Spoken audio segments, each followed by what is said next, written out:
bandeko cher patriote mbote na bino oyo boza komona oyo hôpital Mama Yemo, hôpital congolais oyo babengaka na babelge hôpital général.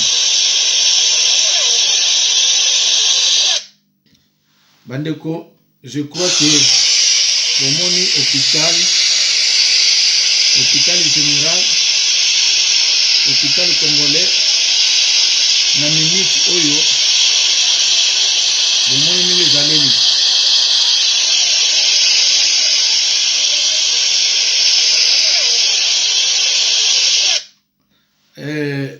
Chers patriotes, mbote na bino nyonso bino to mesana olanda ngai.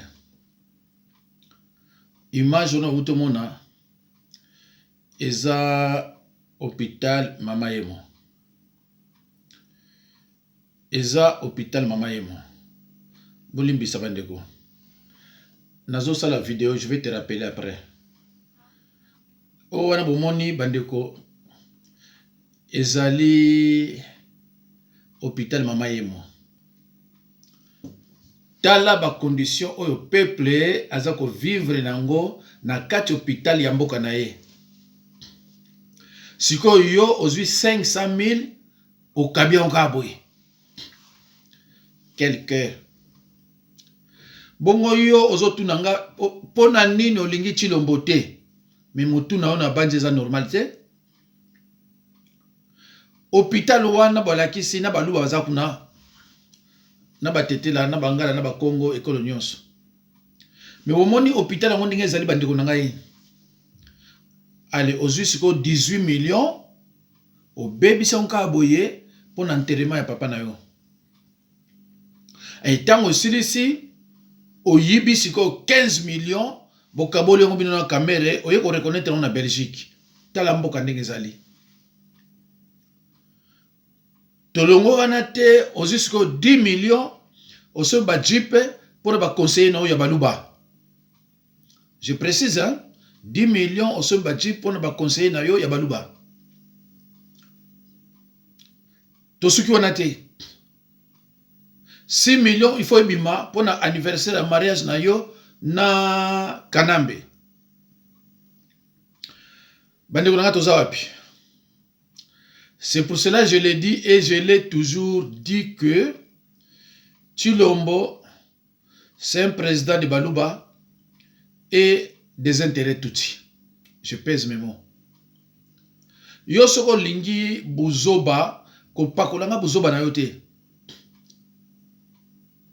Bandeko na yebite lelo yo RDC oko comparer ngo na mboka nini ya monde atie. Toto aka capitale Kinshasa. Capital wana lelo boko comparer ngo na ba capital nini ya mboka ya ba eza kama passe pour na yango. Sikoyo na kati ya Kinshasa kote nini eza malamu. Soki mai ezo kota ti na kati ya hôpital général. Oto benga ki hôpital Mama Yemo. Vraiment c'est triste bandeko na ngai. Côté nini vraiment toko mona que côté oyo eza quand même bien. 20 ans ya Kanambe tandinga tikimboka. 32 ans ya Mobutu tandinga tikimboka. 20 ans ya Kanambe tandinga tikimboka. Siko Tshilombo.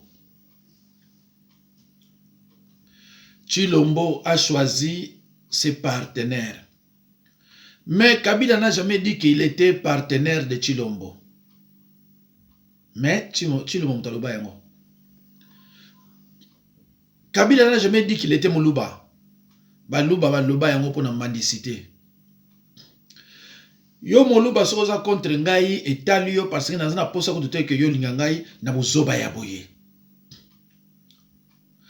Baluba ya kananga bazo souffrir. Baluba ya mbujimai bazo souffrir.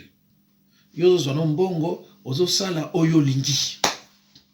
Quel motema mabe ataki ndoki yango ezalaka ya haut niveau ya marque ya Tshilombo. Bobota manango c'est vrai mais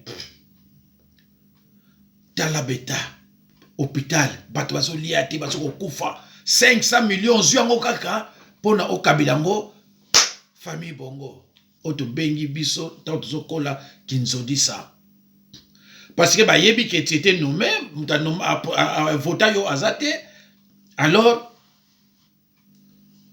on le bitikina la kisakata ndengwana nakolakisa yo Tshilombo nani bavotaki ngai nakolakisa yo nani bavotaki alors sikoyo soki mutu bavotaki na Kinshasa peuple aza kotelema po amema ye mais sikoyo musana oni soko za président po omona mutu oyo bavotaki ndenge tokotala mona bandeko nazolakisa bino mutu bavotaki bongo na continuer koloba na bino nyonso na koloba elekai na ko dimanche utaki koleka yo za président mais c'est ce que population ndenge zolakisa yo mutu biso to votaki akoye kosala alliance na Kabila te totala mutu yango bandeko bolimbisa boso botala yango mais nazolakisa ngo Tshilombo atala mutu oyo peuple avotaki toke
bandeko na banzi bomoni mutu oyo peuple avotaki mutu oyo peuple avotaki na cité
bandeko ngai soko za muluba boka nga soko za muluba otalaka bemission nanga tika poko ya kozwa AVC poso yo kanisi awa ngana otila loba likamba malamu pona Tshilombo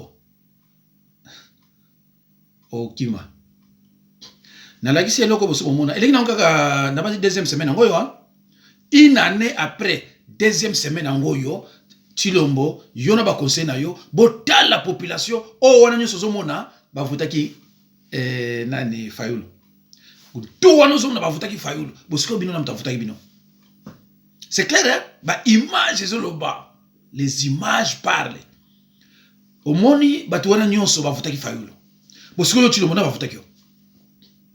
Bokolo, non, biso la sabino ke, Tshilombo, toyebi yete, bah, fouta yete, c'est un président nommé, président de Baluba, et des intérêts tutsi. Point à la ligne.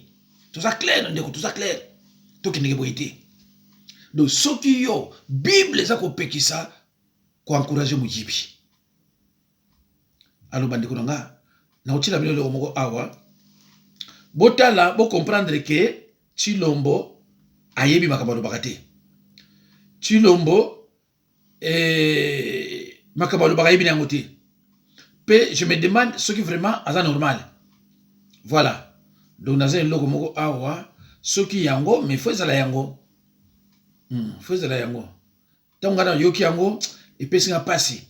Bandeko nanga na nina yebisa bino boyeke. Nazalaki na tourner nanga makambo nzambe ya ba délivrance. Na uti Hollande, Allemagne, pe na lina Bruxelles kozo ngonyo sangoyo. Na longo bilamba te, naza vraiment très fatigué, mais na préféré na sali loko yo bongo na mettre aussi ba chrétien en garde, na encourager ba chrétien pour na ko luka ko yeba makambo mboka na bango. Voilà. Alo bandeko bokolanda oyo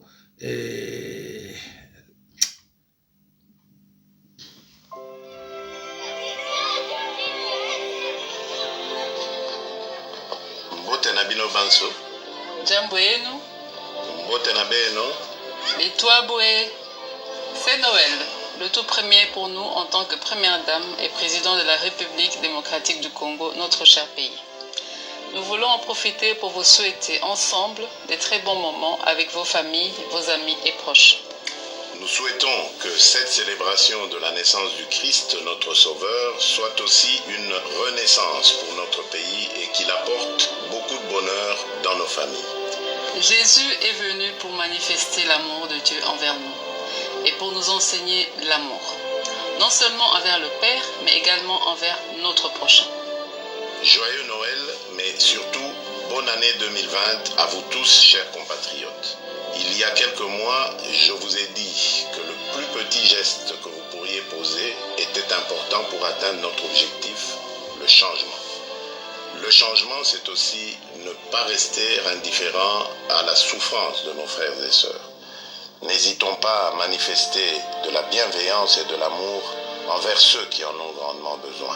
C'est pour cela qu'à l'occasion de cette fin d'année, nous vous invitons, partout où vous êtes, à penser à ceux qui sont défavorisés, à ceux qui ne pourront pas partager un moment de joie en famille ou avec des amis. Essayons tous de poser autour de nous, selon nos possibilités, un acte de bienveillance envers nos frères et sœurs en difficulté.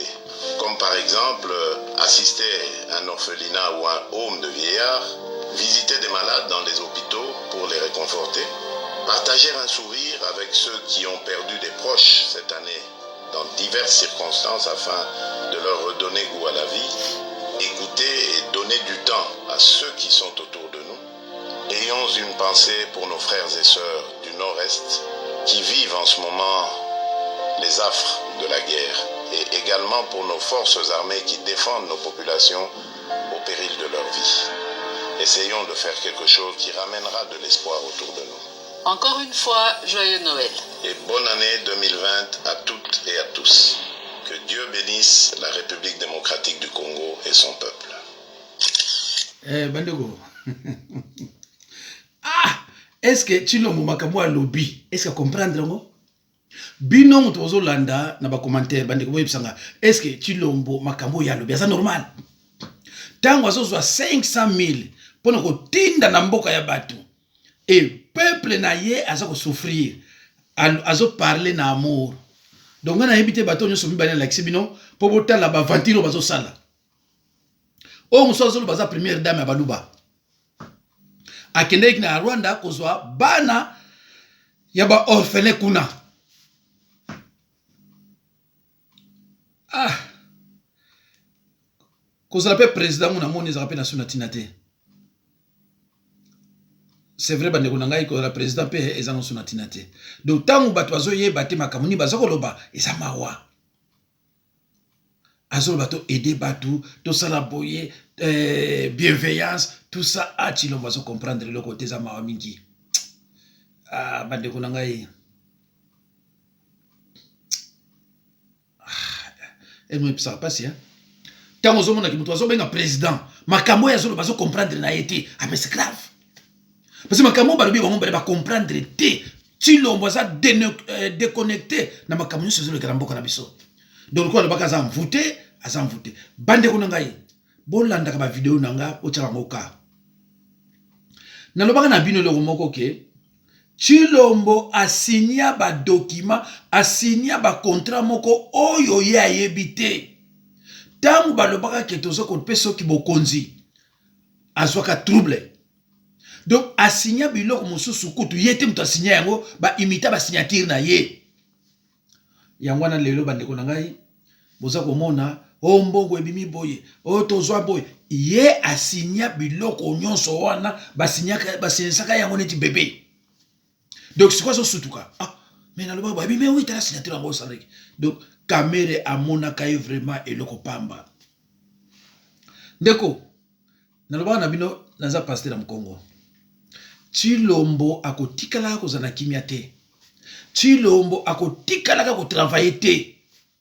Boko sutuka mko msuba on a document que non. Tshilombo a signé ka balkanisation en mboka. Je suis dans l'hélicoptère hein. Ndeko, Tshilombo signa biloko ebele oyo yemoko ayebite. Makama mbongo tongo balakisa ki yango asutuki. Mais non, vous avez signé. Ndeko, Kabila baluba mto baka na yeke atangate. Kabila sikozo lakisa bango nani atangate.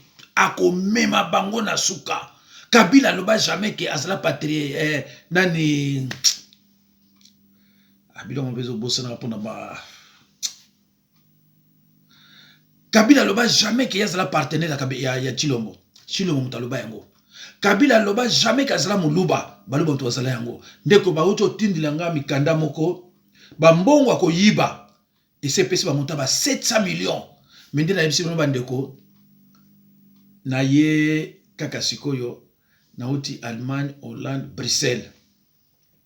Ba mama oya bakasaye ona kendaki pona délivrance ba yebi na zolo banini.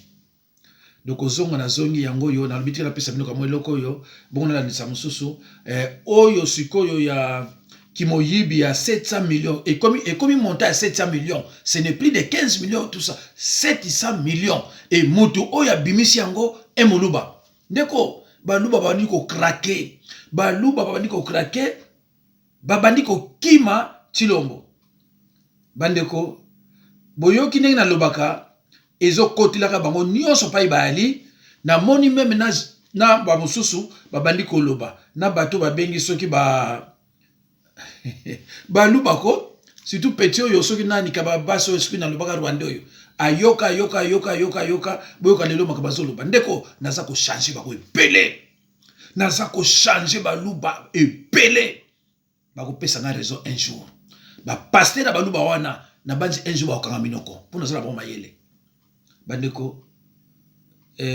boko yoka eloko nazotia batu babandi ko changer. Après Terre d'avenir, ça sera l'UDPS FAC. Honorable président, honorable membre du bureau, honorable député, chers collègues, vous me permettrez de parler en lingala. Je vous en prie, comme je l'ai promis à mes électeurs. Honorable président, ngai batinga na koloba makambo na koloba sikoyo. Ya liboso bana ya Kinshasa na bana ya Goma o na sala bango en contact. Balobi yebisa président Assemblée nationale yebisa tata mokonzi to déclarer guerre na Rwanda lelo. Yami balé bapesa biso mindoki tokota na Rwanda na makolo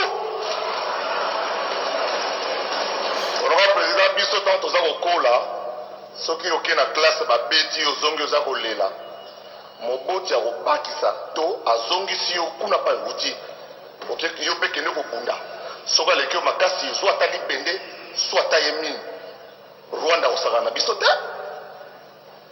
Rwanda kosaka na biso ndenge nini bapeti batelemi sikoyo baza wana eza na Goma. Moi je ne donnerai pas ici les informations que je reçois, c'est comme si je relayais leurs informations. Nous sommes tous informés de la situation de l'Ekakuna. On a les golobezans de biso to kosala bopesa biso bandoki biso to ba leader kinois to lakisa na 98 déjà bana kini babungamaka déjà ekozala kaka ndenge esalaka bakosaka na hier awa soki bameki boyebi kaka ndenge esalaka idéologie echange te awa ekosuka ndenge esukaka. Et puis honorable président bacomplice ebele baza na kati ya kini awa liste na bango ezali na kopesa biro baza ebele ya kosakana te bakolia fimbu na kati ya Kinshasa awa tobanda kobetana makofi na nzela en commençant par l'Assemblée nationale. Pour trop c'est trop, même schéma, même formule, même aboutissement tokobanda kobeta po toyebi bango. Et puis bozobanga nini honorable président, bozobanga nini yebisa Joseph Kabila abanga te yebisa biso tozali bilenge tozali tokobanga Rwanda te tokokota na makolo inde pe tokobotola mboka na bango ekokoma na se ya makolo na biso. Vous pouvez conclure, collègue. Recommandation. Présentika ngana lo barano ebima nyonso. Guerre ezali d'abord toujours déclarer guerre contre bango. Wana penda ya liboso guerre Congo to déclarer guerre contre Rwanda. Ya beaucoup bamboke ebele bani basala biso. C'est vrai toza na mindoki te mais babibali ya nsomi bazali oyo soka zuyika na loboko kaka na ebite soki tokokuta bango na presse ndenge nini. Guerre ezali pe médiatique. Il faut tobongama. Ngayo naza koloba moi nasala 5 ans na Union européenne, banaza na bandeko bazolinga bayeba baya. Bango basi babengi batie correspondant na bango na Goma. Oyo aza kopesa point de vue na bango ndenge balingeli. Biso télévision nationale bazobeta mo masolo mosusu. Il faut sikoyo to mobiliser ngala za spécialiste en stratégie de communication ya makila. Ndenge ni tokosala pe campagne médiatique contre Batouana sur le plan international, na sur le plan national pour mobiliser Batouana biso. Chaîne nationale, il faut dire que c'est la sikoyo. Babela batata mo baye balemba la télévision, alors que bambinga basa libanda pour relaxer message, oya hôtel na méchant, tout ça la méchant. Et puis sur le plan militaire, ba petit basa d'accord to côté la bango na makolo. Cessez les faits dans les sous-soutés. Pour ça ba petit ba poussali, cessez les faits. Ba poussala, cessez les faits. Jeudi ba petit ba beti bango, vendredi cessez les faits, samedi ba côté sur la 5h du matin. Nani wala tinda cessez les faits. Et puis les gens qui ont monusco, parce que l'hélicoptère, soyez loin, on vous sécurise. Parce que d'abord, on a Bukavu, commandement militaire de commune à Bukavu. De quel droit? Monusco, bazar touriste, bazar complice. Donc, des pistes, on va 18 000, conclusion. La peur, c'est l'ennemi du développement. Pourquoi avez-vous peur, chers collègues? Pourquoi avez-vous peur? C'est notre pays, c'est le pays de nos ancêtres. C'est ici que sont nos racines. C'est ici que nous partirons et que nous devons laisser ce pays entier à nos enfants. Que tous les complices qui m'entendent, je parle en tant qu'un leader quinois et je m'assume, comme en 2004, on va entrer au Rwanda. Et à pied, dès demain. Bandeko, nazo changer batu belé. Naza ko changer batu ebele. Bandeko nangai to ko encourager nani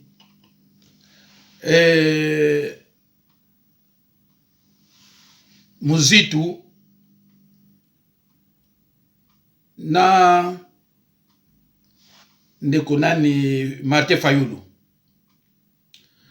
na banzi balobi yango déjà que Muzitu apesi ba déclaration na ye, il faut kosala nyonso guerre ekota na Rwanda. Eza ba idée bandeko nanga onazo yango kala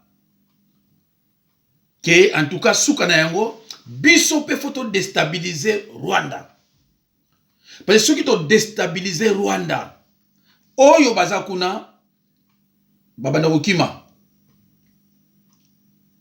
il faut eloko ndenge wana esalama na mboka na biso.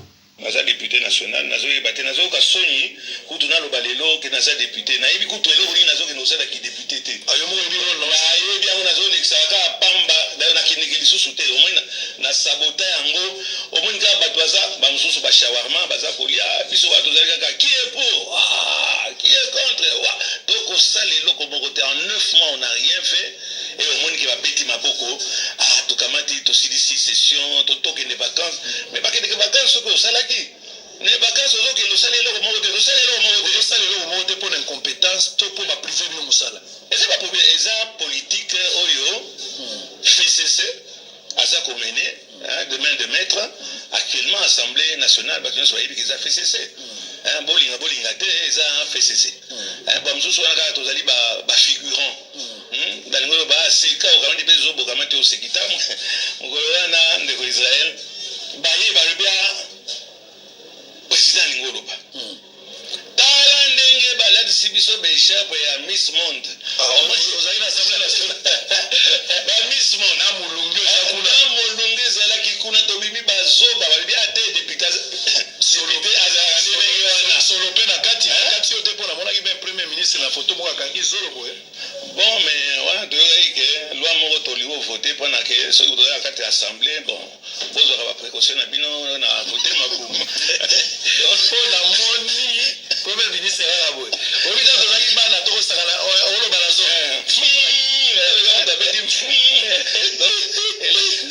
donc ma wabengi assemblée okoyoka bazo otinda ba misa na bango bato bazo kine na ba voyage na mbongo ya contribuable ya kosakana te non ngana uti Brésil mais Brésil olobaka ki portugais te olobaka espagnol te olobaka anglais te okei kuna first class bovandi bakamati ba écouteur batio na matoi mais écouteur wana elobaka chiluba te écouteur wana elobaka kikongo te oyebi anglais te okei kosala nini na uti mission pa na assemblée nationale bana nasalisa peuple eloko mbongo eza kokende ndeko na ngai ya kosakana te baza bajouisseur bakomi mpe ebele bajouisseur tozosala eloko moko te je dis bien soki na koti wana quelquefois nazala naki nata kosigné tala nde bazolilanga mino ndeko na banzi nayebisi bino yango ke montant oyo ebimi eza kobima ekomi ba 700 boyoki mutu na bino ndenge alobi ndenge bambongo eza kobima donc banda chilombo akoti bambongo ezobima bandeko na ndenge ya kosakana te bambongo ebimi ebele ya kosakana te bandeko eza mawa mais boyoka ndeko na biso oyo nalobi na bino keto soutenir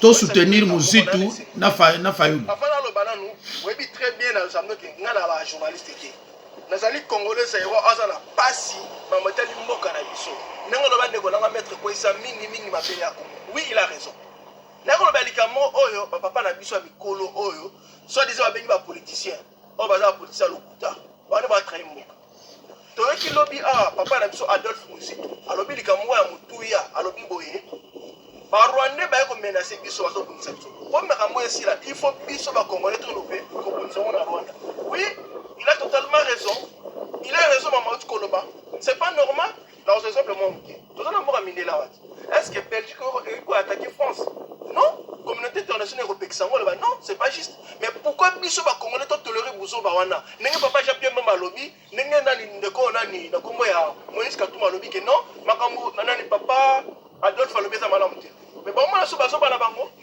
soki bango baza na complicité na ba mindele pour basala biso mabe tozo kemisa bango papa Jean Pierre Mbemba keba yo au trade ya ba congolais oki ba congolais deuxième fois bango soni yango oki yo to biso ko continuer mabe pour mona biso nyoso na nzela na yo papa Adolphe Muzitu a la raison papa ko le matin la démarche il faut que tel ça bana Congo mobimba to ko no buna bitu mana ba Rwanda na kata Rwanda parce que o ba Rwanda ba sala biso pays mo ko te ko ni ba maman lo baso ko bandeko napesi bino mbote ngai wa bino mama Kingakati Etika naye soutenir maloba papa Ernest Fio Chilumbwe aza koloba nalingi naloba boye bato baye kobundisa biso mpe tokende baye koenvahir mboka na biso. Papa Mozito alobi biso mpe tokende koenvahir mboka na bango. Bon, papa Jean-Pierre Mbemba esi yo wapi seke ndenge baza kobundisa biso boye baza koboma biso baza violer na este yo za d'accord oza kobanga ba Rwandais pona nini asa kobanga compris baza na complicité na communauté internationale babimisaki na prison mpo basala biso mabe basala biso ozomona yango te yango tolobi soki akontinue boye akomona biso kongo matoya na ndako na ye likambo papa Jean-Pierre papa Mozito alobi presque 95% ya bakongolais baza d'accord sikoyo yo na Katumbi boza banani yango bino nde bozosala Congo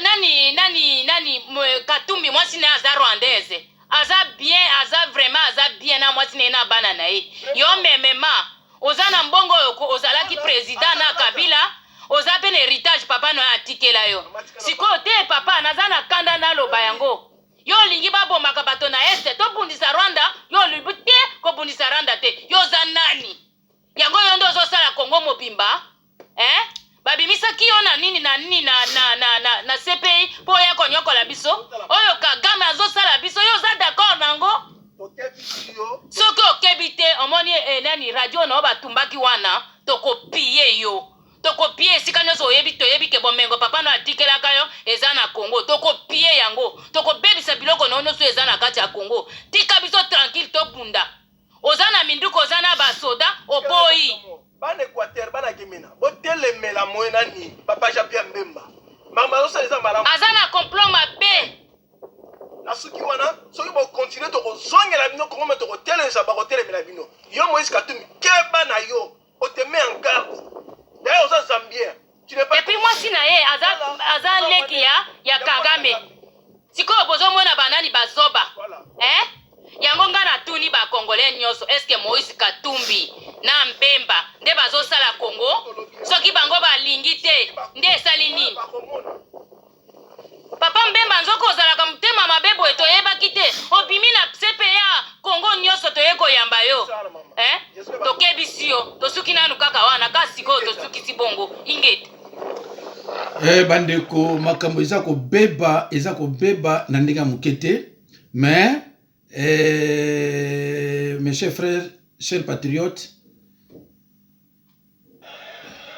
pour la seule nuit du 24 au 25 décembre 2019, le Centre de coordination des opérations réparti à travers les communes de la ville de